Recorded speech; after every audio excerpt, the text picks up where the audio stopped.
مدينة المهن والكفاءات لجهة العيون الساقية الحمراء مؤسسة من الجيل الجديد ومشتل للطاقات الشابة بالأقاليم الجنوبية.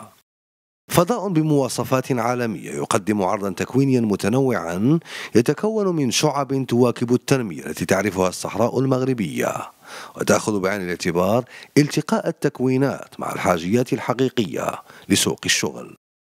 تتميز السنة التكوينية الحالية 2023-2024 بمدينة المهن والكفاءات لجهة العيون الساقية الحمراء بتوفير 2000 مقعد بيداغوجي وإحداث تكوينات جديدة وحديثة تستجيب لشباب المنطقة وسوق الشغل، مقسمة على 6 أقطاب: قطب الصحة، قطب الرقمنة، اللوجستيك، النقل واللوجستيك، الصيد البحري، الصناعة التقليدية، وقطب التجارة والتسيير.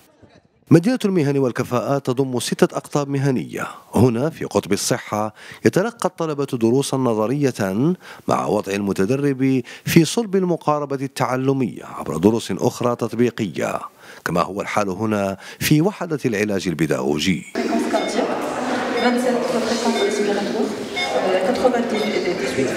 اليوم كانت عندنا حصة ديال التي بي اللي من خلالها عرفنا المؤشرات الحيوية ديال ان باسيون، اللي شفنا فيها بحالاش نقراو لي بارامتر فيتو في دو سكوب.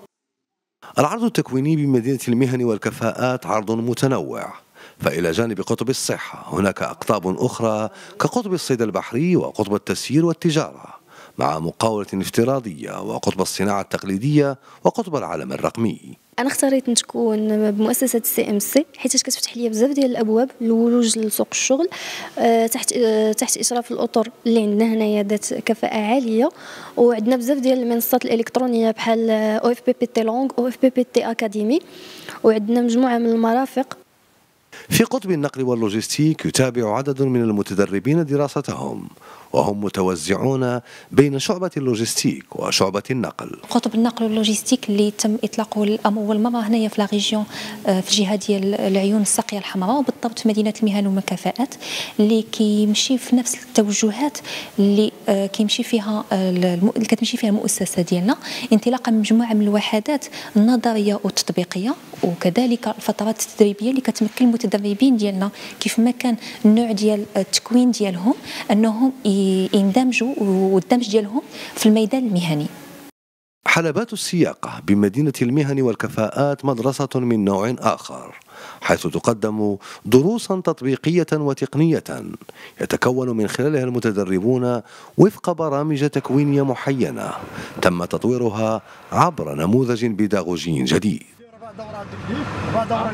أنا اختاريت هذه المؤسسة لأنها مؤسسة حديثة وعصرية، ولأنها يعني كتختلف من ناحية التدريس عن باقي المؤسسات الأخرى، ولأن فيها طاقم شاب، لا من ديريكسيون لا من لي فورماتريس، يعني الأطر ديالها كاملين أطر شابة.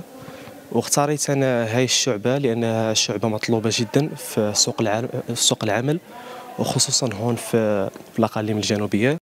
تم إنجاز مدينة المهن والكفاءات بجهة العيون الساقية الحمراء من طرف المكتب الوطني للتكوين المهني وإنعاش الشغل تنفيذا للتوجيهات الملكية السامية، وفي إطار تنزيل خارطة الطريق الجديدة الرامية إلى تطوير قطاع التكوين المهني وفق معايير مادية وبيداغوجية جديدة للحكامة.